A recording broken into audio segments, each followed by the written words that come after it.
Good morning, Internet. Last night was a huge storm. A thunderclap so loud it sounded like God was collecting rent.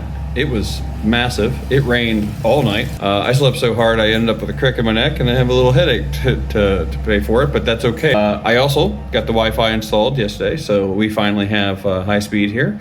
And today we're going to be putting up the kind of room dividers to finish off the apartment. So hopefully today we will have the entire room done. They also, I guess it's a holiday here, and there's a bunch of beef at the market. So I'm going to run down to the market and grab some ground beef and hopefully some steak. So stay tuned. Okay, so me and the wife just got 2 big old ribeyes and some ground beef for the rest of the week for a whopping $9. And they're about an inch thick, and we'll be on the grill here shortly. Oh, stand by. So it turns out it was 3, but that's okay.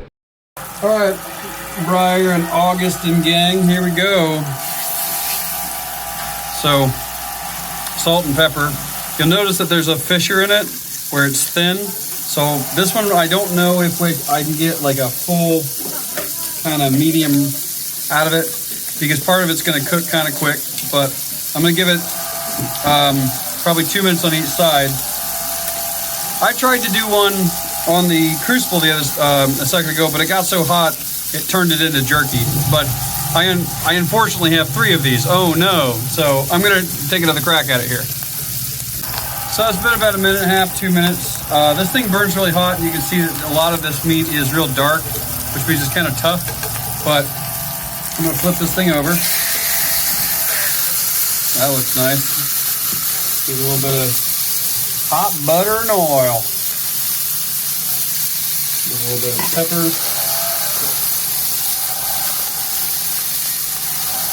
There you go. And then, Daddy likes his garlic. Put it on the plate so that we can get a little bit of oil going, and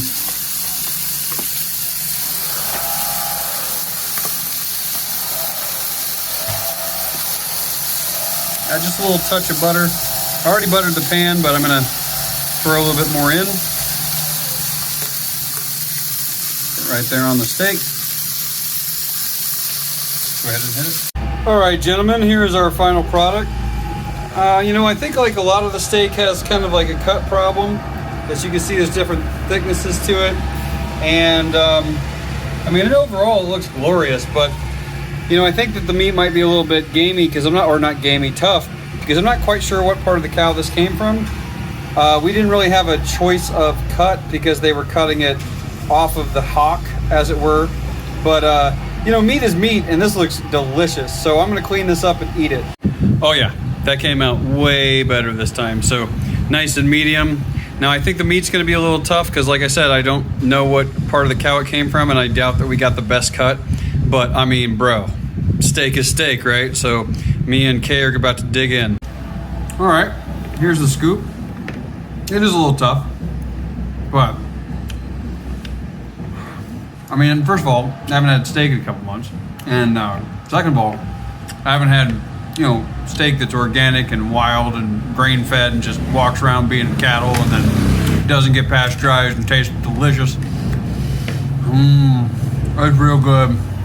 I cooked it medium and nailed it. And other than just the cut of the steak being more fibrous, either way, it's mwah. Secondary note, the butter here, because it's like all local and organic, it's so rich, it's mind-boggling. So I'm gonna go ahead and enjoy. Around 4 or 5 a.m. so it's fresh. Holy crap. So update, apparently this cow just died this morning. Farm to fucking mouth. Okay, 1 steak down. So I'm gonna go put up the room dividers to give my little girl and wife some privacy each. And to do that, I have to go back up the mountain and go grab a drill from her parents' house, which is where she keeps her tools. So I'm gonna go do that. And I'll have this neat little ASMR video, hopefully, of like walking through the forest real soon. I don't think I'll tack that on the end, but I'll make a separate video for it. Anyway, see you on the other side.